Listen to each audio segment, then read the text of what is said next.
Selamat siang teman-teman, selamat datang di sesi keempat Fortune Indonesia Summit 2022. Perkenalkan, nama saya William Utomo, saya adalah co-founder dari IDN Media. Tokoh bisnis berikut ini sangatlah istimewa. Hingga 2021, perusahaan yang dipimpin oleh beliau, Adaro, adalah emiten dengan IPO terbesar di Indonesia.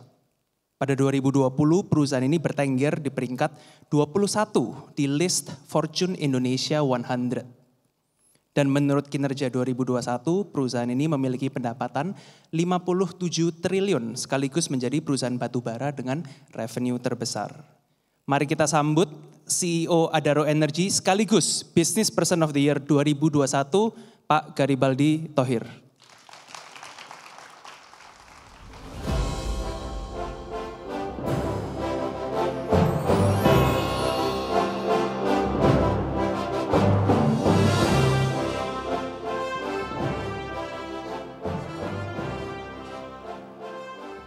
Apa kabar Pak Boy?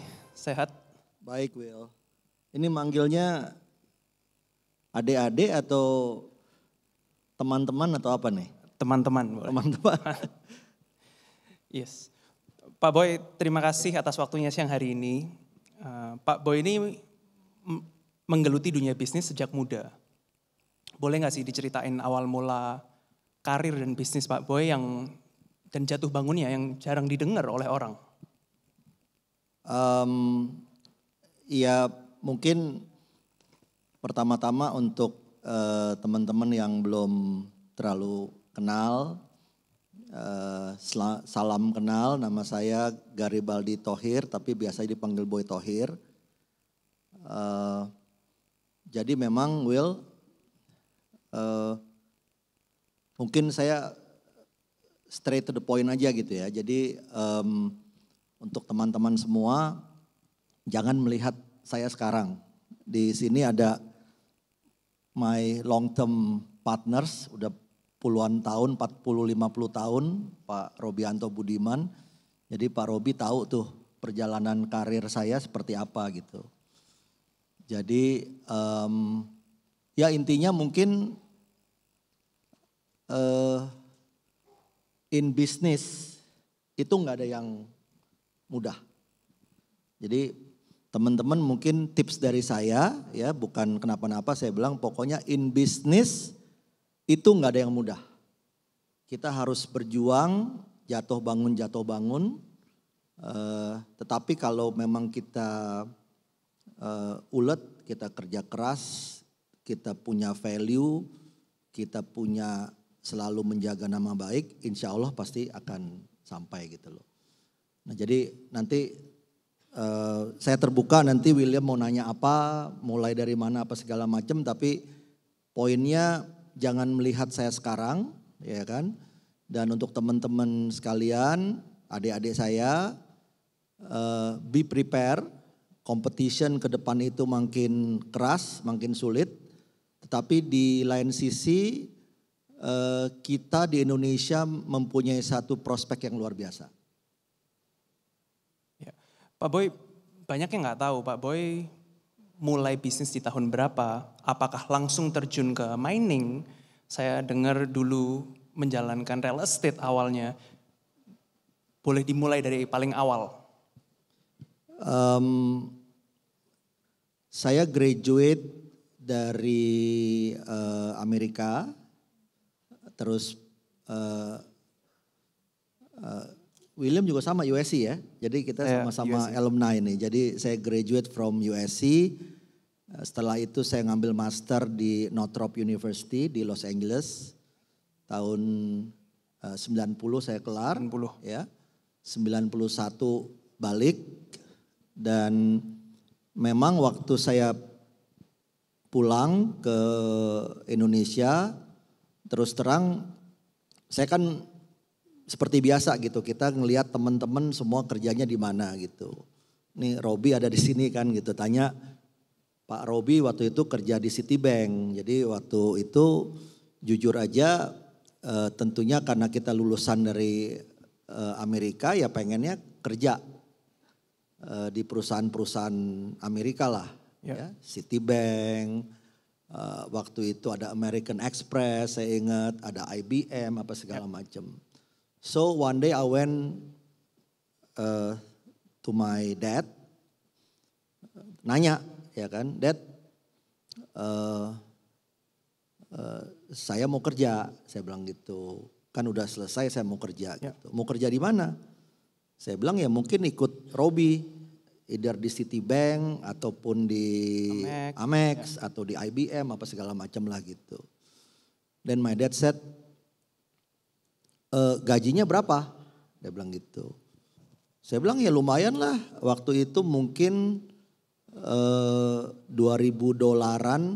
ya, manajemen trainee, anggap misalnya 5 juta ya, karena rupiahnya mungkin masih 2.500, 3.000. Ini lah. tahun 91 92. 91-an lah, 91 92. Terus almarhum bilang, berapa? 5 juta, saya bilang gitu.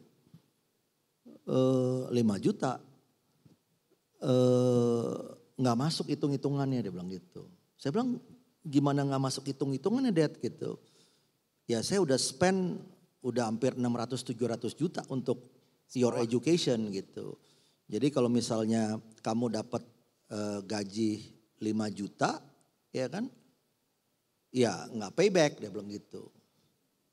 Saya bilang, Dad kok sama anak hitung-hitungan gitu. Yes, I'm a businessman, dia bilang gitu.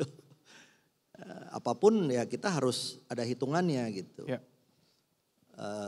Tapi memang akhirnya saya tahu bahwa sebetulnya mungkin deep inside beliau itu mau saya bukan bekerja, tetapi saya menjadi pengusaha gitu loh. Membangun sesuatu. Membangun sesuatu. Kenapa? Karena memang saya sekolah di business school, kebetulan waktu itu juga mengambil satu major yang baru di USC, entrepreneurship ya kan, entrepreneur program. Dan waktu itu memang my dad men-challenge gitu loh. Sekolahnya kan di entrepreneur program. Ya, entrepreneur program itu apa gitu. Saya bilang ya entrepreneur program itu adalah how to make your own business. Ya kan? Create jobs gitu. Ya kenapa kamu mau kerja sekarang gitu. Ya Dad, saya bilang come on. Saya bilang kan lulus nih. Kita kan belum ngerti apa-apa gitu, apa segala macam. Tapi this is the way mungkin my dad ingin anak-anaknya menjadi entrepreneur mulai dari nol ya. Dan memang jujur waktu itu Will, bingung saya. Karena memang kan kita baru graduate, bingung. Kita nggak tahu mesti ngapain ya kan. Terus saya balik. Ya kan, ya saya mesti ngapain gitu. Don't ask me, dia bilang gitu. What is your passion? Apa yang kamu suka gitu. Ya waktu itu kita nggak ngerti apa yang kita suka kan. Karena ya jujur aja di Amerika kita masih banyak main-mainnya, having fun, pulang ke Indonesia bingung. Iya. Gitu. Ya I think sama lah semua di sini apa namanya... seperti itulah ya kan gitu. Nah singkat cerita akhirnya saya bilang ya udah kasih waktu saya seminggu 2 minggu. Saya ingat memang semenjak saya kecil saya selalu karena I'm the eldest son in the family, saya selalu mendampingi ibu saya gitu loh. Ya, ibu saya memang alhamdulillah banget. Orangnya sederhana sekali, orangnya disiplin sekali. Jadi kalau misalnya dapat uang, biasanya my mom itu beliin aset, terutama tanah. Dibeliin tanah. Beli tanah ya kan di Bekasi, di Pamulang, di segala macam lah gitu. So saya ngerti dari situ. So then saya balik, wah kalau gitu kerennya saya bilang sama ayah saya bilang, Dad okay, now I know what I want. Gitu. Mau ngapain? I want to become a property developer. Kerennya gitu kan gitu. Oke, dia bilang gitu. Nah, kalau kita ingat, nah ini persis depan sini. Ini ada Jalan Casablanca. Jalan Casablanca sini. Jalan Casablanca ini waktu itu tahun 91 belum ada. Belum ada, mallnya belum ada. Belum ada. Not even the mall, jalannya aja belum ada, Will. Jembatan layang itu? Belum ada sama sekali gitu. Yang ada hanya dari Kampung Melayu, terus ada Jalan Lapangan Ros namanya, terus ketemu Saharjo, terus masih ke Pancoran, masih ada Kuningan. Nah, singkatnya waktu itu saya bilang ya udah, karena ya kita mesti street smart kan, cari-cari tahu ada city planning yang jalan tembus dari Kampung Melayu, Casablanca, Kuningan, Sudirman, gitu. Dan I came back to my dad, saya bilang Dad oke, saya mau bebasin tanah, saya mau bangun bukan mall, tapi kalau di US kan ada corner tuh, kayak shop corner apa segala macem, ya kan. Saya bilang ya udah nanti bebasin, bikin kompleks pertokoan, ya kan, dan itu oke, dia bilang gitu. Ya udah dari situ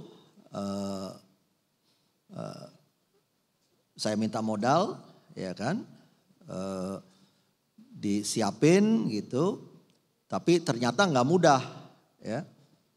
Tadinya awalnya cuman mau bebasin tanah sekitar 3.000-4.000 meter, tetapi waktu itu memang city planningnya itu paling nggak harus 1-2 hektar gitu. So to cut the story short, akhirnya gagal, nggak berhasil. Karena memang tidak mudah yang saya bilang, ya kan gitu. Terus saya ingat, saya kembali lagi ke ayah saya, dia bilang, Dad waduh susah nih. Ternyata mesti sekian hektar gini-gini, modalnya miliaran, jadi gimana gitu. Ya udah kalau gitu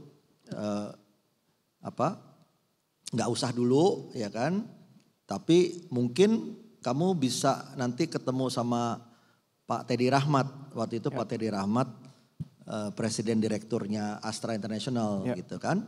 Dan nanti juga kalau mau presentasi ke Pak Edwin. Karena waktu itu Pak Edwin Surajaya wapres dirinya Astra. Gitu. So saya ketemu beliau-beliau, saya presentasi, saya bilang ini akan ada jalan tembus apa semua segala macam. Kira-kira Astra berminat enggak gitu loh.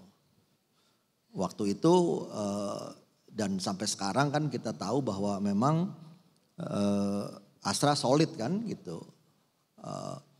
Akhirnya saya ingat, saya nggak bakal lupa Pak Edwin bilang, dia manggil ayah saya Bang Teddy kan. Bang Teddy oke, kita mau bikin Astra City.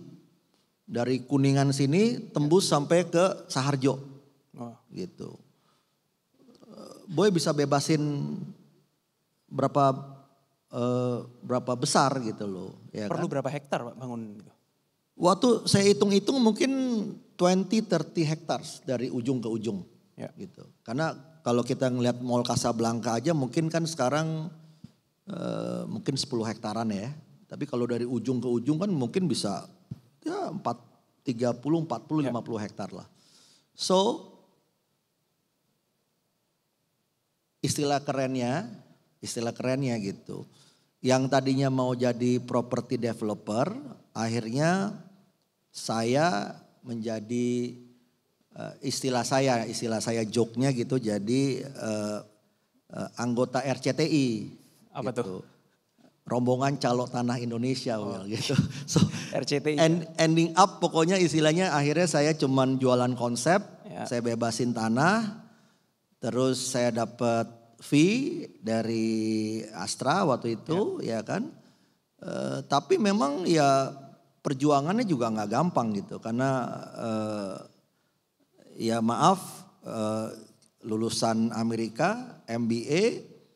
Saya pagi siang malam tuh harus ketemu yang punya tanah ya. Yang ketemu yang punya tanah ya kan. Kita persuade yang punya tanah mau, dan jangan ngebayangin sekarang gitu, petak-petak tanahnya tuh 50 meter, 100 meter gitu. Ketemu berapa ratus orang zaman dulu? Ribuan orang. Ribuan Setiap orang. hari silaturahmi Iya, dan lain. ribuan orang. And I'm doing it by myself, satu-satu. Gitu. Terus belum selesai, Will. Kalau kita ingat, itu kan 91. 91. Kan? 1992 baru jalan setahun, itu ada namanya kebijakan Sumarlin, tight money policy. Ya kan? So in 93 Pak Teddy Rahmat sama Pak Edwin bilang, Boy maaf gak jadi. Gitu. Hah? Saya bilang gak jadi gimana? Saya udah identify semua gini-gini ya gak jadi. Karena dia bilang kita kondisinya sulit. Gak mungkin, kita mesti fokus ke core bisnisnya gitu. So akhirnya gagal lagi, Will. Gagal lagi. Tapi waktu itu karena memang sudah jalan gak bisa stop kan gitu. Yeah. So ending up sebetulnya kita akhirnya atau saya bisa menyelesaikan pembebasan tanah sekitar 2,7 hektar yang sekarang jadi Casablanca Apartment di dekat Jalan Dr. Saharjo gitu. Jadi teman-teman kalau lihat Casablanca Apartment yang bebasin tanah. Ingat saya. Kita kasih tepuk tangan dulu buat Pak Boy. Setelah itu, setelah 2,7 hektar tanah dibebaskan, Project Astra City-nya di hold, selanjutnya? Ya selanjutnya setelah gagal di sana, ya dalam waktu hampir bersamaan, ya kan, memang setelah itu saya berpikir, dibilang gagal ya gagal tapi nggak rugi lah gitu, karena kalau namanya broker kan ya nggak rugi, cuman yang tadinya mimpinya itu mungkin dapat mobil Mercy pada saat itu mungkin cuman dapat Toyota Corolla lah gitu ya istilahnya gitu. Tapi di situ tidak membuat saya down ya, tidak membuat saya putus asa. Kebetulan 92 ya dalam waktu bersamaan saya melihat bahwa Indonesia ini kan kita tahu Indonesia ini kan kaya akan minyak.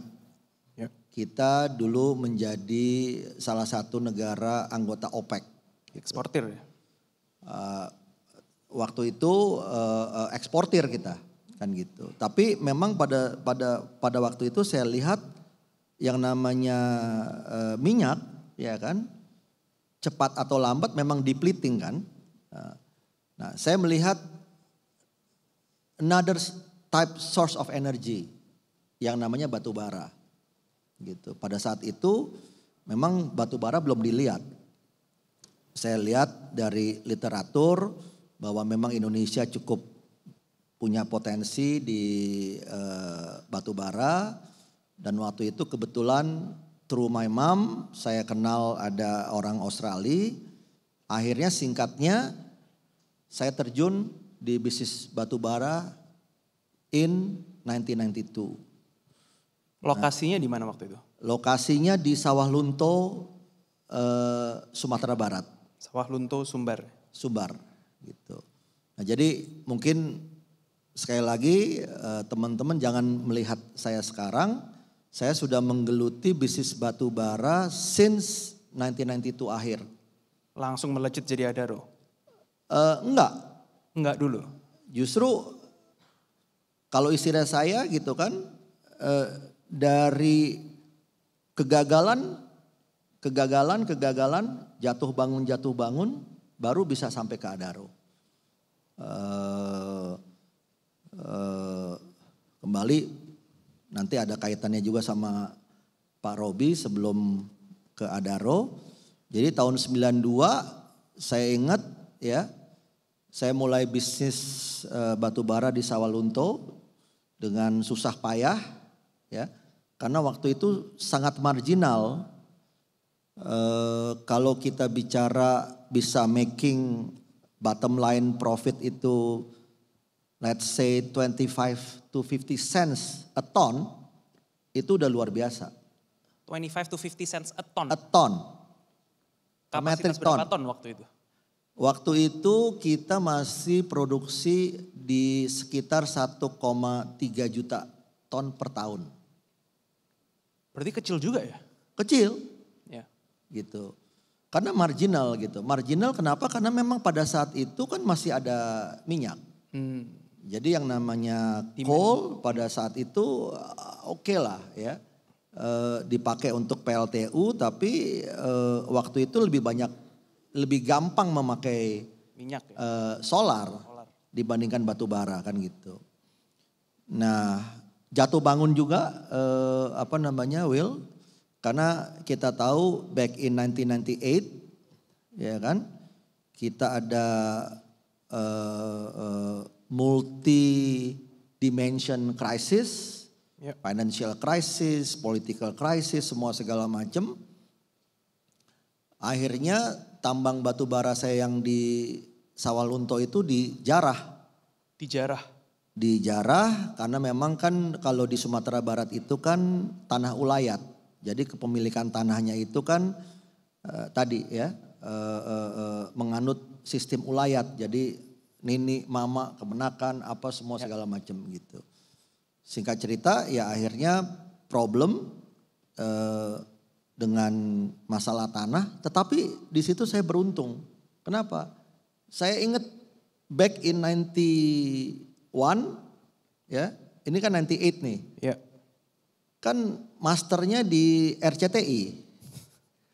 Calo tanah tadi. Jadi yang urusan tanah pertanahan segala macam saya ngerti banget gitu loh. Dispute-nya gimana, cara penyelesaiannya gimana, apa segala macam gitu. So I'm glad saya mempunyai pengalaman itu sehingga di 98 saya bisa menyelesaikan permasalahan pertanahan di namanya PT Allied Indocoal. Allied Indocoal di Sawalunto, Sijunjung, Sumatera Barat gitu. Ini 98 gitu. Kembali dari kegagalan itu ya kan nyambung. Kebetulan memang ayah saya ya, family saya kan memang dibesarkan di grup Astra Group. Dan keluarga saya dengan keluarganya Pak Robi ya. Waktu itu memang kita jadi main dealership sepeda motor Honda. Ya. Gitu.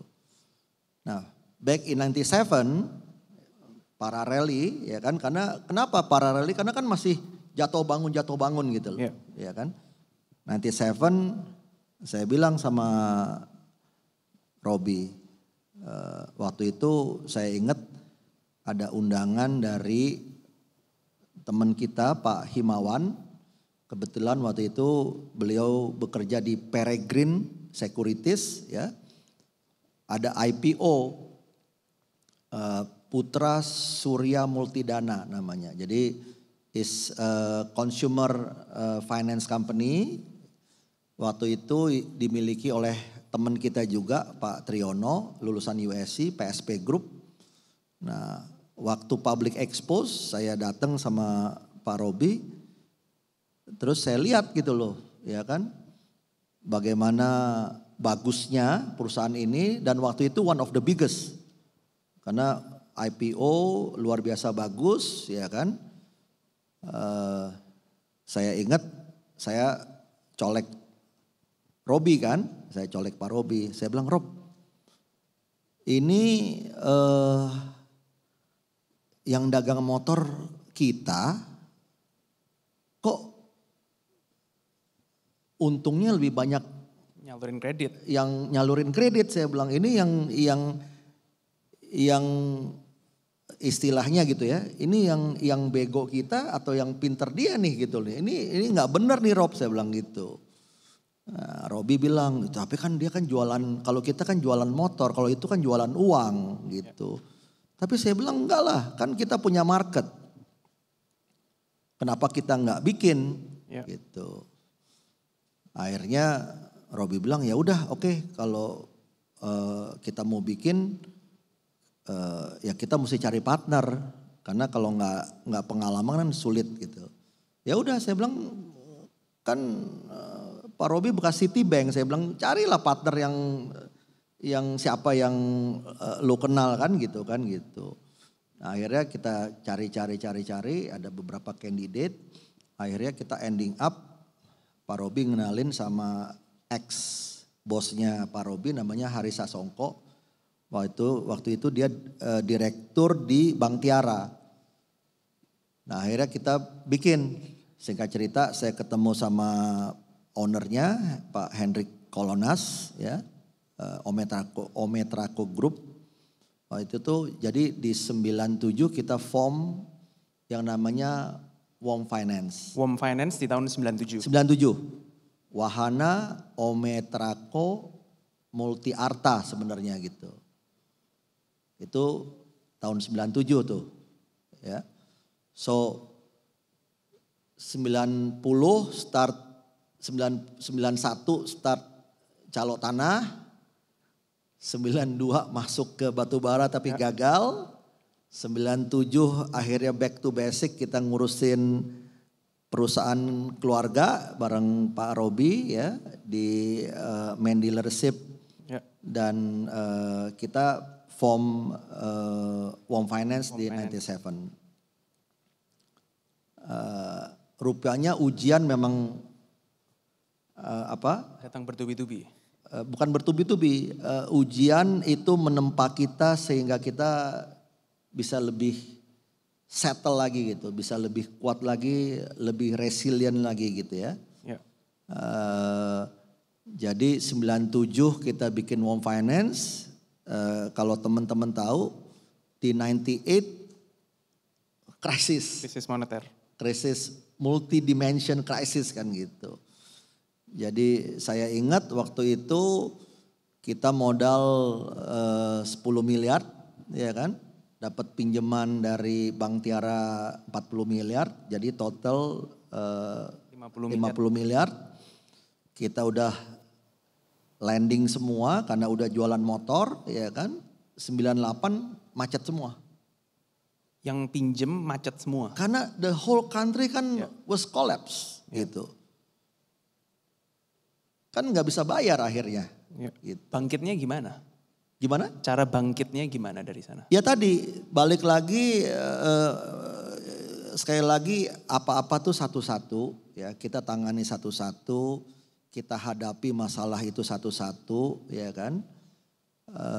Dan balik lagi selama memang kita mempunyai nama baik, mempunyai reputasi baik, kita nggak pernah nipu, kita ulet, kita kerja keras, akhirnya pasti dikasih jalan gitu loh. Nah waktu itu saya ingat kebetulan karena memang dolarnya itu jadi 19, itu dari 4 ribuan jadi 19 ribu rupiah per dolar.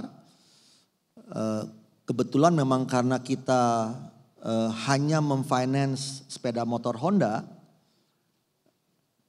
resale value-nya mau tidak mau motor bekasnya tinggi gitu. Karena motor barunya kan udah mahal gitu.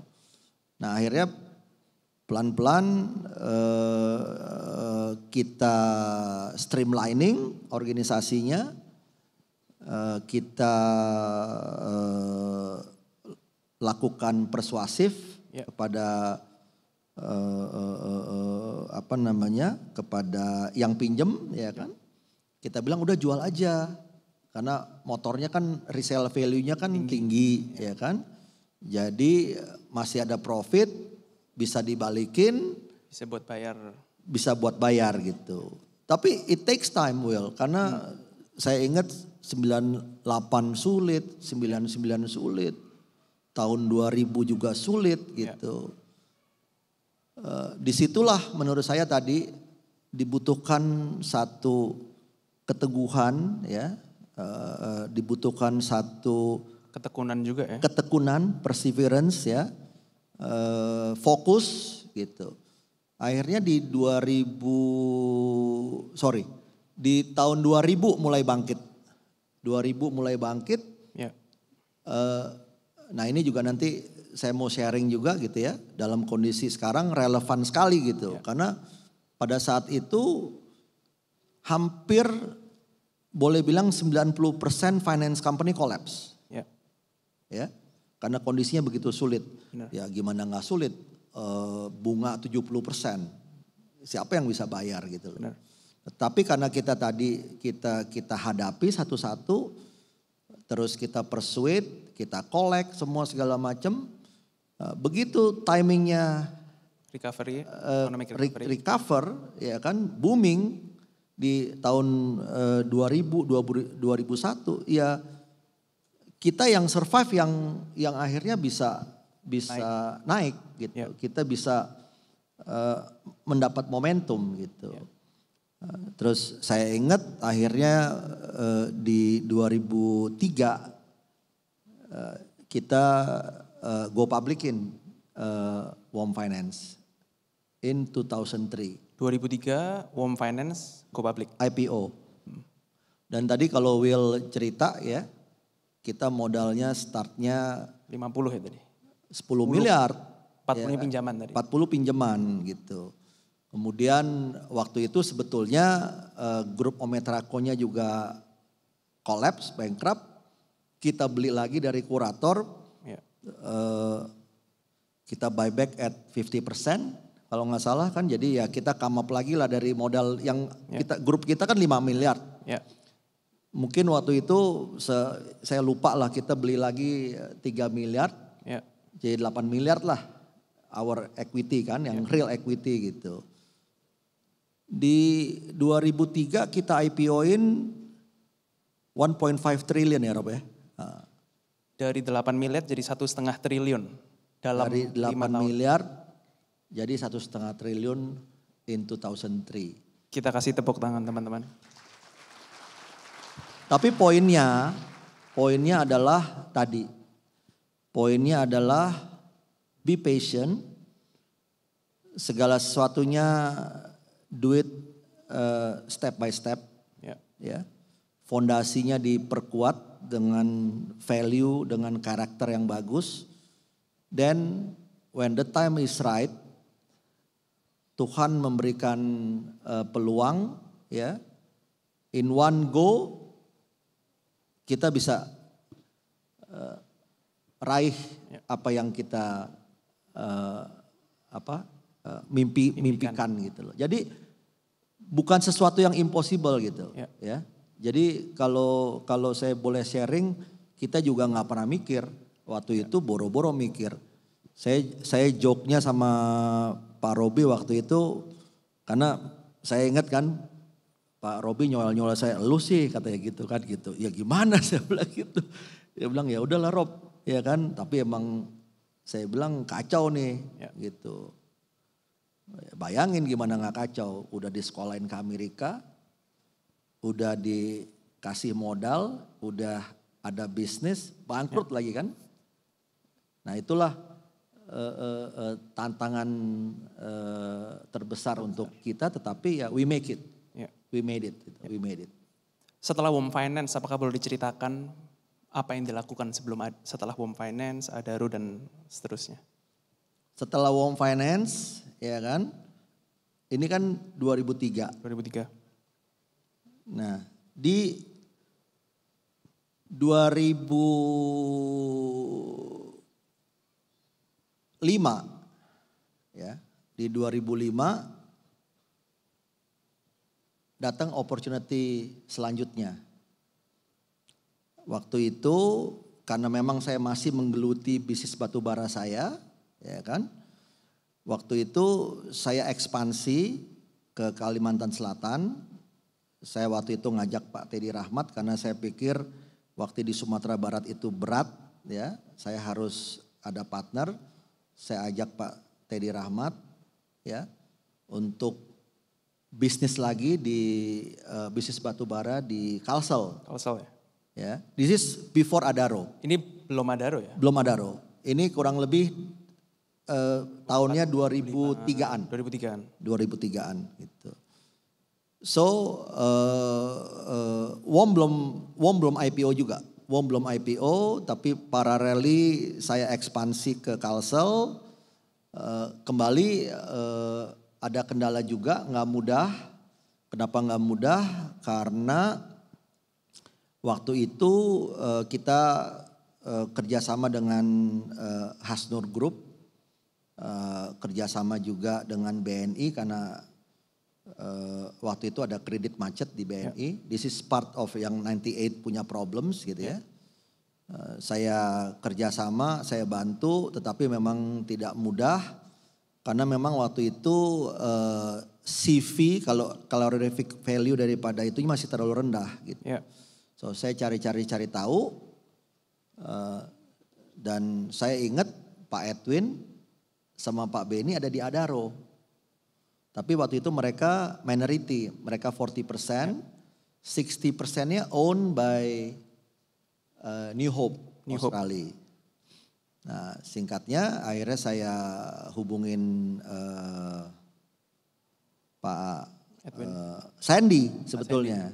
Pak Sandy Uno karena Pak Sandy sama Pak Edwin di Saratoga kan gitu. Awalnya adalah untuk mencari blendingan, untuk pencampur. Ya kan, singkat cerita nggak dapat karena memang mereka juga terbatas produksinya. Tapi saya dengar dari situ bahwa actually Adaro is for sale. Ini tahun 2005 tadi ya? This is back in 2004. 2004. Ya kan, Adaro is for sale karena mungkin New Hope Australia ini melihat bahwa waktu itu komoditi udah mulai naik. Ya. This is, I think for them, this is the time to sell. Gitu. Jadi, so di 2005 akhirnya saya form a konsorsium.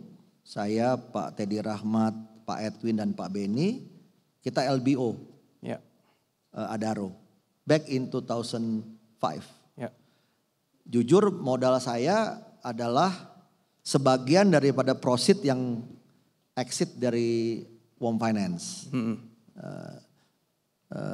Saya sebagian saya serahkan kepada my parents karena memang saya pikir mereka udah harus retired lah ya gitu. Saya bilang, Dad ya udah ini, tapi sisanya saya bilang sisanya dan saya put juga my own money. Akhirnya kita acquire Adaro di 2005. Pak Boy, kita lanjut. Pak Boy terkenal harmonis dengan keluarga besar Pak Teddy Rahmat, Pak Edwin Suryajaya, Pak Robianto Budiman selama puluhan tahun. Ya. Di mana biasanya pebisnis lain suka pecah dan jalan masing-masing kalau udah sukses. Tapi ini enggak. Apa sih rahasianya? Jadi menurut saya kalau William nanya ya, apa sih rahasianya gitu. Rahasianya itu menurut hemat saya actually partnership is like marriage gitu. Jadi waktu gagal atau berhasilnya satu perusahaan menurut saya, bagaimana kita bisa memilih partner dan manajemen kita yang mempunyai value dan karakter yang bagus. Ya, that's the key. Gitu. Bisnis boleh bilang you name it lah. Ya. Orang datang ke saya menawarkan 1001 opportunities gitu. Tetapi untuk saya yang penting adalah kita mesti lihat siapa yang menawarkan bisnis itu. Jadi value dan karakter tadi. For me, character is everything gitu. Percuma Will, jujur aja percuma kita punya bisnis sehebat apapun, sebagus apapun. Tapi kalau kita tidak punya manajemen tim yang mempunyai karakter dan value yang bagus, kita tidak punya partner yang tidak mempunyai karakter dan value yang bagus, apapun bisnis itu sebagus apapun itu kan cuma hitungan. Benar. Ya kan? Realisasinya kan tergantung siapa yang Menjalankan. yang mengeksekusi proyek itu. Ya. Gitu. So the key yang tadi saya bilang gitu. Kita harus bisa memilih professionals kita, manajemen kita, terutama partner-partner kita yang mempunyai karakter dan value yang baik. Jadi itu kuncinya ya? Itu kuncinya. Dan kalau menurut saya yang paling penting satu lagi kenapa tadi harmonis kita, we have to put everything on the table. Ya, harus ada check and balance. Ya. Gitu. Dan menurut saya encourage teman-teman semua ya. Memang sistem yang terbaik menurut saya adalah sistem kalau perusahaan itu sudah menjadi public listed company. Kenapa? Karena kita dituntut untuk transparan, kita dituntut untuk terbiasa di challenge, ya kan? Kita harus benar-benar professionals, check and balance, semua segala macam. Apalagi tentunya kalau kita bisa meningkatkan sekarang ya, saya berterima kasih mungkin 3 atau 4 dari perusahaan public listed company saya itu semua masuk MSCI. Itu nggak gampang. MSCI ini dunia, istilahnya fund asing udah masuk semua segala macam ya. Itu merupakan satu kepercayaan gitu loh. Nah ngomongin masuk ke public market, Pak Boy kan dikenal sebagai King of Business dan King of IPO di Indonesia. Apa yang dipegang selalu sukses dan besar gitu. Jadi mungkin sebagai konteks, Adaro IPO terbesar di tahun 2008, mendapatkan 12 triliun. Per kemarin kita cek market cap-nya 103 triliun. Merdeka Copper and Gold IPO di 2015 meraup 840 miliar. Per kemarin market cap-nya 106 triliun. Goto barusan melakukan IPO meraih dana 15,8 triliun. Adaro Minerals awal tahun IPO dan market cap-nya per kemarin 96 triliun. Jadi kalau orang lain di luar sana bilang unicorn club, Pak Boy ini 100 trillion club gitu, on a different level. Apa kunci di balik kesuksesan memimpin bisnis-bisnis tersebut? Tadi during lunch kan saya ngomong sama Winston juga. Jadi menurut saya untuk teman-teman semua ya, apalagi saya tahu lah kalau the millennials kan pengennya itu di new economy ya, di tech, di crypto, di NFT apa semua segala macam. Tapi harus diingat semuanya itu punya satu kesamaan. Ya, yang harus kita garis bawahi. Satu, harus punya bottom line. Karena kita tahu ya kan, katakanlah 2-3 minggu terakhir, 2-3 bulan terakhir semua terkoreksi gitu loh. Kenapa? Karena tidak ada bottom line. Jadi pertama harus ada bottom line. Kedua menurut saya tentunya harus ada storyline. Ya. Karena bottom line aja kalau nggak ada storyline-nya ya nggak ada future gitu. Tetapi dari kedua yang penting itu, yang paling penting adalah balik lagi back to basic. Ya kan? Reputasi, nama baik dan kredibilitas gitu. Itu yang membedakan perusahaan A dengan perusahaan B dengan perusahaan C. Kenapa yang satu market cap-nya 10, yang satu market cap-nya 20, yang satu 100 gitu. Jadi kombinasi tadi ya. Bottom line, storyline, reputasi dan nama baik dan kredibilitas. Nama baik, reputasi dan kredibilitas. Apalagi kalau kita mau masuk ke tatanan fund-fund dunia, ya kan? Jangan sekali-sekali istilahnya kita cacat di dalam reputasi dan nama baik kita. Nah kalau sekarang kembali ke Adaro, ekspansi Adaro kan horizontal tentu ya, menambah lahan terus. Tapi vertikal juga gitu. Selain punya konsesinya, kontraktor jasa pertambangan, tradingnya, membangun pembangkit listriknya gitu. What is next for Adaro? Jadi memang tadi yang saya katakan, ya jujur menurut saya juga ya saya ingat 7 tahun yang lalu ya anak laki-laki saya namanya Gama ya. Waktu itu beliau mau sekolah ke Amerika, tentunya biasa tuh harus punya project supaya bisa masuk ke sekolah yang bagus lah gitu. So one day saya tanya, Gam mau ngapain gitu. Terbeletik di hati saya gitu. Ya Dad, I want to do something good, dia bilang gitu. What do you mean something good? Ya mau cari project yang lebih sustainable, environmentally friendly gini-gini. What do you mean ya kan? Ya unlike your business Dad, dia bilang gitu. Ini biasalah. Yang kritik anaknya sendiri ya? Dikritik sama Gama. So he start with his project micro hydro for Indonesia gitu loh. Saya tergelitik memang waktu itu. Bahwa memang nomor satu gini. Yang namanya natural resources, whether you like it or not. Kalau saya start 92 melihat oil depleting, batu bara juga sama. One day akan habis karena is a non-renewable resources gitu. Benar. That's number one gitu. Number two, memang kita suka tidak suka harus menjadi harus menjadi good corporate citizen of the world.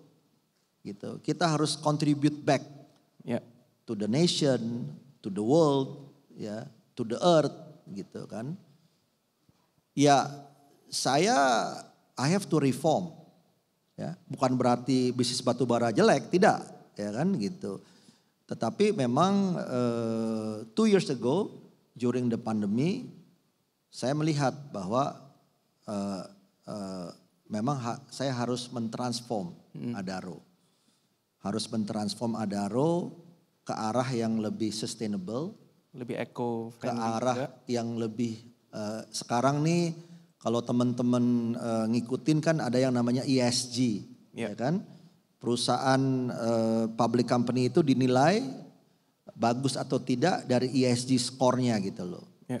Walaupun Adaro is one of the best in term of ESG score ya. Karena kita melakukan good mining practices, kita CSR kita juga one of the best ya kan gitu. Tetapi tetap ya it's not enough gitu. So I need to transform Adaro. So 1 tahun setengah yang lalu I start bilang ke pemegang saham bahwa we have to do something, we have to transform Adaro. Waktu itu saya start dengan saya sebutin namanya Adaro Green Initiative. Gitu. Adaro Green Initiative. Ya, itu juga Will terima kasih yang tadi karena investor percaya dengan transformasi kita, makanya kalau dilihat market cap-nya Adaro memang within the last 1 year itu mungkin saya nggak pernah ngitung berapa naiknya tapi mungkin double or triple gitu. Karena people likes it ya. Storyline-nya bagus gitu. Dan bukan itu aja, memang future-nya Indonesia luar biasa gitu loh. Nah, saya cerita jadi kenapa ya di semua negara pasti akan memerlukan yang namanya energy mix. Ya. Di semua negara tidak mungkin dependent on one source of energy. Gitu. Begitupun juga Indonesia, begitupun juga Amerika, begitupun juga Jepang, begitupun juga all the European countries gitu. Nah untuk itulah memang saya melihat bahwa selain batu bara, ya Indonesia ini dianugerahi dengan banyak potensi renewable resources yang bagus.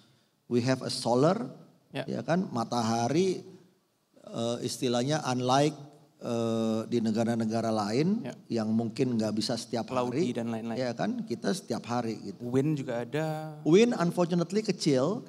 Karena kita perlu cekungan-cekungan yang itunya hanya ada di East Indonesia gitu. Kita punya geothermal dan actually our biggest potential adalah di hydro. Ya. Jadi makanya waktu itu saya bilang ya udah kita akan transform ya ke lebih green. Kita melihat Adaro Power sudah mengembangkan ke solar, ke hydro, ke lain-lain. Dan itu juga berkaitan dengan the new business.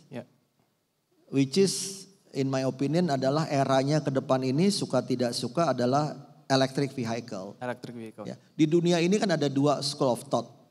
Ya, bicara kendaraan masa depan. Satu hydrogen base. Yang memang waktu itu negara-negara Jepang dan Korea khususnya Toyota itu Toyota agak lebih fokus ke hydrogen, ya kan? Yang kedua electric vehicle, gitu. Memang sekarang because of Elon, because of Tesla, EV leading, gitu.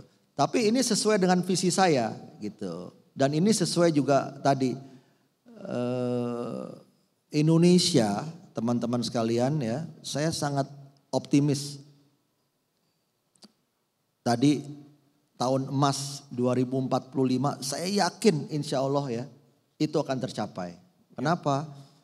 Karena potensinya luar biasa. We almost have everything. We have the population. We have the young demography, we have the natural resources, ya. Dan ke depan yang kita perlu perbaiki adalah masalah sumber daya manusia kita aja gitu. All the resources ada di sini. Jadi Pak Boy siap menyambut Indonesia 2045 dari sisi Adaro akan dipimpin oleh Adaro Green Initiative tadi ya. Jadi teman-teman kita mau buka pertanyaannya bagi dua orang sebelumnya. Boleh langsung bagi yang ingin bertanya langsung berdiri ke mic-nya di tengah. Pertanyaan terakhir dari saya sebelum ada Q&A dua orang setelah itu kita tutup. Pak Boy kan terkenal sangat kompak dengan saudari dan saudaranya. Kebetulan saudaranya sekarang jadi Menteri BUMN Pak Erick Thohir. Boleh diceritakan ke teman-teman gak sih tradisi apa selama ini yang dilakukan agar tetap dekat dan apakah masih dekat sejak 2019? Iya, bukannya masih selalu dekat gitu ya. Kenapa demikian? Karena memang saya di Adaro juga teman-teman yang di Adaro tahu lah bahwa sebetulnya kan gini Will, memanage keluarga ya, this is my view, memanage keluarga, memanage perusahaan, memanage negara more or less the same. Gitu. Kenapa? More or less the same, ya skalanya aja yang beda gitu. Nah pertama adalah tadi, kita di keluarga, di perusahaan, di negara, kalau kita nggak harmonis, nggak mungkin negaranya itu bisa berkembang. Gitu. Begitupun juga di keluarga gitu. So keluarga is everything gitu. Dan itu menjadi basic ya.